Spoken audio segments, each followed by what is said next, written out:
CHC has finally done it. 53-51.510. We are now above 500. We're only 3.5 games out of the NL Central title. And as far as the wild card title goes, as of right now, it looks like the Giants are going to get the number one wild card spot, with either the Reds or Phillies getting the second one. I don't know who would win that tiebreaker. Oh, wait. Using my math, it would be the Phillies. Slightly. Wait, but that would leave the Reds in number 3. The Cubs are not that far behind them. They're only 3 games out of a wild card spot as well. The Cubs, they can do it. However, it's not going to be an easy road for the Cubs going this far out. This video is going to describe both my optimism and pessimism in the Cubs making it to the MLB postseason. The Cubs have some truly powerhouse players. Justin Steele is one of the MLB's best pitchers. We also have Marcus Stroman, Horner, Christopher Norrell. We sent 3 people to the All-Star game in Seattle.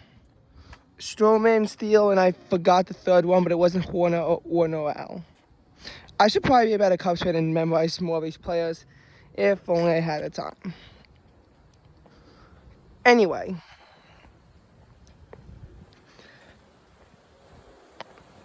for the Cubs to make it into, any kind of good postseason position, especially like the World Series, if we were to make it there, it would immediately set records.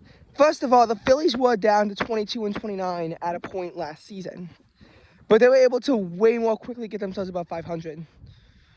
We got started at 500 around the same time that the Braves did, but the Braves were never that far under. There was a point where we were the worst team in the entire National League. The worst team in the entire league at one point actually was held by the Cubs back in late May, around the time that we were 22-29. Even worse, at a point we fell to 22-30. It really seemed that there was no hope for the Cubs for a while. After we were in a wild card position throughout April, May devastated us. I think that our record in May was 10-18. It might have even been worse. June was not exactly an easy month, as we got ourselves up to 37-38. Only 1 game shy of 500 before crashing back down, blowing a 4 lead against the Cardinals to not get it, and then being swept by the Phillies. And ultimately, we did get down to as low as 6 games below 500, and it happened multiple times. We were down at 45-51, but then we got on our winning streak back on. We won the remaining 3 games against the Cardinals, swept the White Sox, and so far we could sweep the St. Louis Cardinals. And that's helped us get to 53-51. Here's the thing though, the Cubs powerhouse train has to continue at this stamina in order for us to win something. It's not going to be easy. I'm not saying that can't be done. Look at how the Braves caught up to the Mets in 2021 and 2022, but it's going to be very difficult. At this point, between the Brewers and the Reds, I realistically don't see a path for the Cubs to win the NL Central. I don't think it's going to happen. Brewers might suffer a late season collapse like in 2022 that might even kick them out of the postseason, but there's also the Cincinnati Reds. We can't overpower both teams. And that is why I don't think that the Cubs will be able to win the NL Central title. But it's okay, because the MLB now has 3 wild card spots. And could the Cubs take one of those realistically? There are a lot of contenders here that we have to think about. Like the San Francisco Giants is a team that we really have to think about a lot, because they seem to be holding down that 4 seed pretty well. And Diamondbacks seem to have lost control of it. I mean, they're probably not making the playoffs.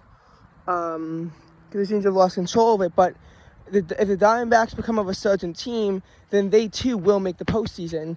We also have to worry about the Philadelphia Phillies. They could very easily make a postseason and grab one of the spots. Reds or Brewers, whoever doesn't win the title is probably going to get in that wild card spot. Maybe the Miami Marlins, if they stop going on this tear that they've been going on, can also make it into the MLB postseason. There's realistically a lot of things that stand in the Cubs' way.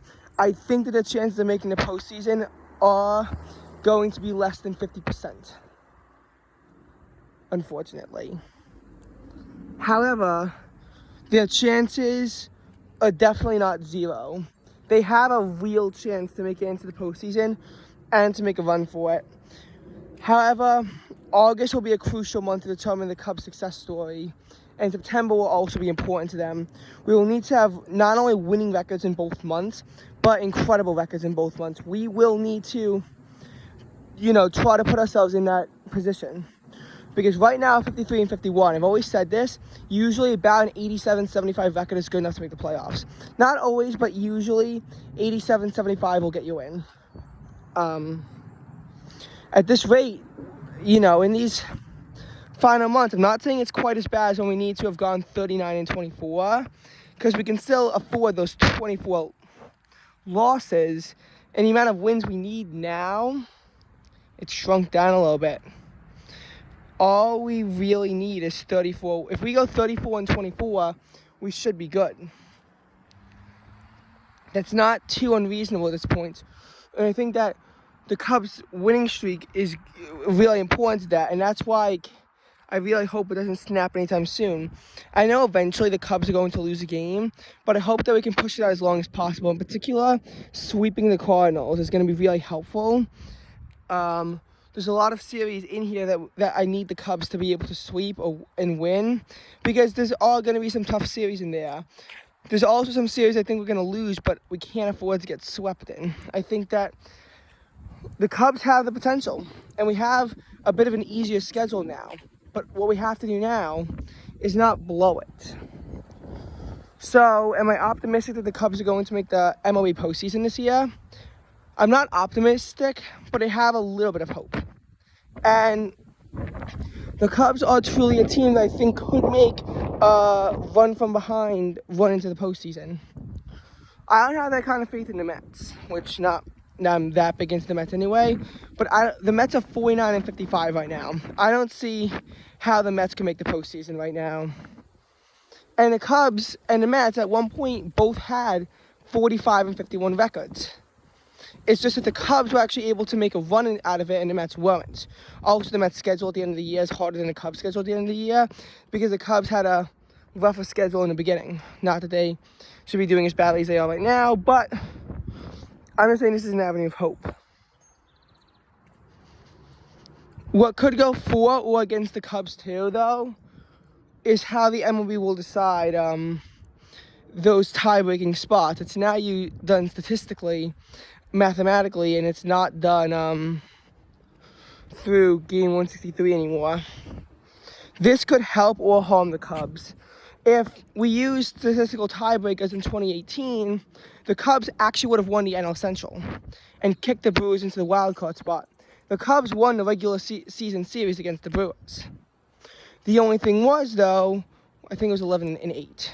The only thing was, though, is that because that wasn't how it was done, Cubs got home field advantage in the game, but ultimately lost to the Brewers. Then we were stuck in a wild card game against the Colorado Rockies, which we also lost. If the MLB were to have used the statistic stuff, it would have significantly helped the Cubs back in their 2018 run.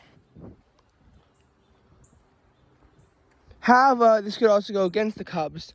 What if the Cubs lose an important series that, they need to be winning? And that's what I'm saying. That's what needs to go on. I'm not saying the Cubs have no chance, but we can't get our hopes up. And when they say baseball, you need that whole time to determine it. Cubs could be one of those teams that could make the 2023 postseason. They could have a horrible season. Really, the Cubs at this point faintly control their own destiny. I'm not saying they really control their own destiny, But I'm saying if they can do what they need to do and be the team that they need to be, they can do it.